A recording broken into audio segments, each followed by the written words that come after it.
Hello, I'm Laura. I am the Outreach Manager in Lawrence for the Merck Co+op, and today I wanted to give you an introduction to canning tomatoes. It's kind of the end of local season here in Kansas, and so this is the perfect time to preserve summer's bounty. It's a pretty straightforward process. I'll kind of give you a breakdown of how it works, and then give you some helpful hints about how to make it go as smoothly as possible if you're canning at home. And I'll also talk about the supplies you'll need. It's an upfront investment, but you'll use these supplies over and over again, and it's just a very satisfying process. So, how this works, you're going to prepare your tomatoes, taking the skin off, dicing them, and adding them to sterilized canning jars. And then you submerge those in boiling water for 45 minutes. That cooks the tomatoes inside. You remove them from the water and let them sit undisturbed until they cool, and they will seal, and then they will keep for you all through the fall and winter until the following year. The things you will need: canning jars. They're a little hard to come by right now, actually, but you can usually find them at grocery stores, at hardware stores, sometimes at craft stores. The critical part is just that they are specifically for canning. Not all glass jars can withstand that boiling temperature for that long, so make sure they're for that use. You'll also need a stock pot, something that is deep enough that your jars are submerged an inch or two below the surface the entire time that they're boiling. You'll need a funnel. I like these glass ones. They have a nice wide opening, so you're not having to shove your tomatoes through a tiny hole. A slotted spoon. This is a type of tongs that's designed just for removing jars from boiling water. They have this nice grip, and it helps you to hold on to the lid of your jar as you're removing them so they don't slip. It's very handy. You will also need a cutting board and a knife, a multitude of bowls actually, so you can keep all your parts separate, and your jar lids and the rings. So these come usually in packs grouped together. You can use the lid just once. That seal only works the one time. You can use the rings over and over again. So, the first step is going to be to sterilize and prep your jars. Wash them with soapy warm water first, and then you just boil them totally submerged in water for 10 minutes, and that's going to kill any bacteria that are on your jars, or just, keep them clean. Like all food preparation, it's important to wash your hands, wash your surfaces, keep everything clean so that your food stays safe. Once you've got your jars ready, I like to add the other ingredients to your jars right away so you know that they're all situated before you add your tomatoes.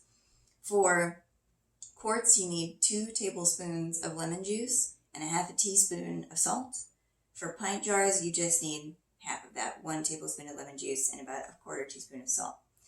And while tomatoes seem like a high acid food, and they are, the level of acid depends on the type of tomato.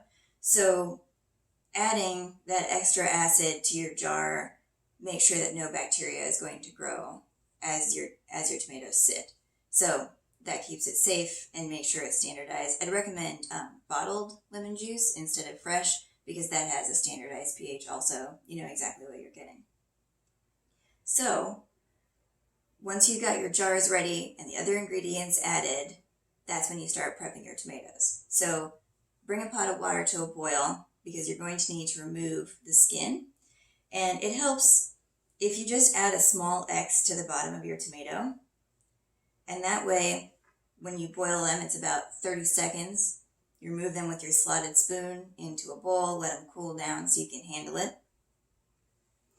And then the skin will just come right off. You can see here, it gets really easy to just peel away. Just with that little X, it makes it a lot easier. So, once you've got your skins off, and I kind of like to do it all at once. Take all the skins off, then dice everything. It kind of depends on what space you have at home, but I like to be able to kind of clean up after myself as I go, so that makes it easier. So once you got the skin off, you just take the core out, So I have heirloom tomatoes. I prefer the flavor, and it's what I had available at home. But if you use something like a beefsteak or a Roma tomato, they'll have fewer seeds and a little less juices. So even though you maybe have the same weight of tomatoes, you'd actually get more cans if you use something with fewer seeds and less juice.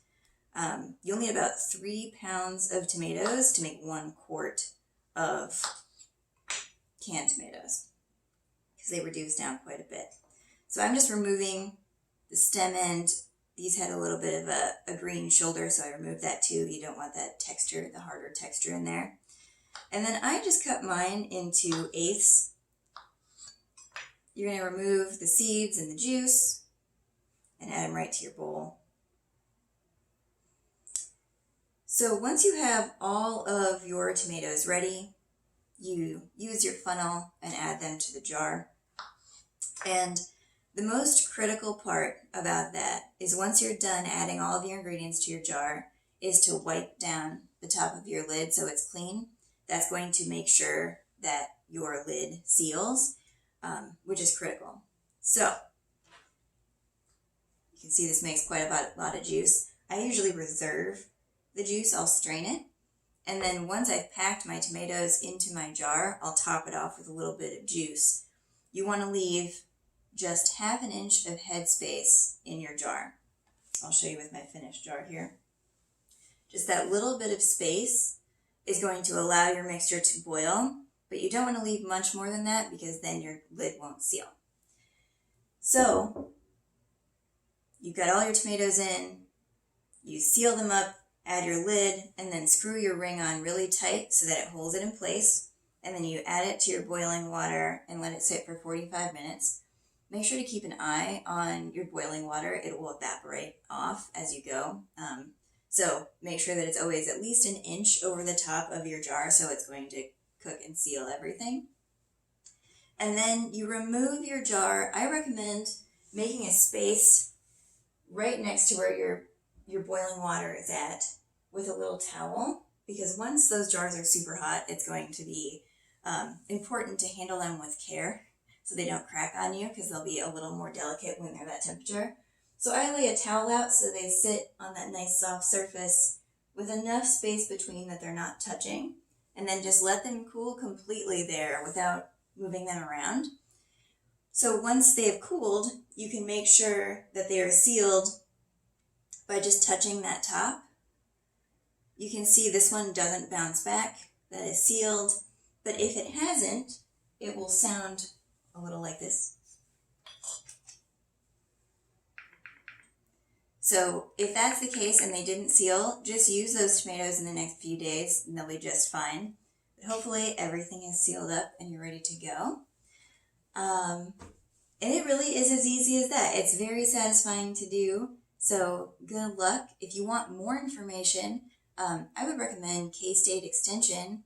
They have a whole variety of information on high acid foods, low acid foods, and their agents are really willing to help out. We also, of course, have this recipe and other information on canning on the Co-op's website, www.themerc.coop. So we hope to see you there.